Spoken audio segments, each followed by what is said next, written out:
Good morning, good morning. So karon kay Bernie Santo man, so nanghag lubi sila ni Tiyo Tiyo og ni Papa Poy niya. So kay nagkasinabot man maghimo mig binignit. So nga kung manghude ay ang magbuak sa lubi, magpanit day. So while nagapanit, nagahulat po diyang mga pag-umangkon na si Adi, nga mga buluyagon kayo. So karon habang gapanit na siya, mugawas na iyang powers. O tanawan ninyo, mugawas niyang power. Ginahulat ni Tiyo Tiyo og ni Taw Taw og mugawas ang power sa ilahang tito og si iyang Papa Poy. O tanawan na, nigawas na kay para paspas mo panit ba.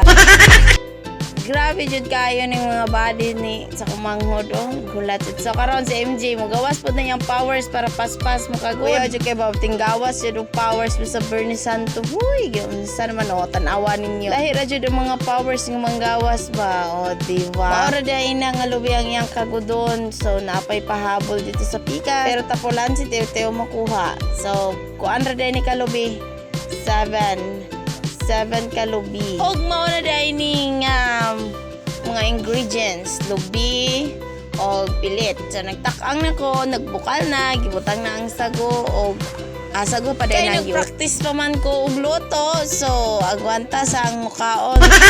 Sa pila lang ka minuto na luto na ang among low budget dai nga binignit. Mao gitawag nga low budget kay puro saging ra gid nagsago og kanon ang sulod. Binignit. Kaon mo binignit? Pagluto.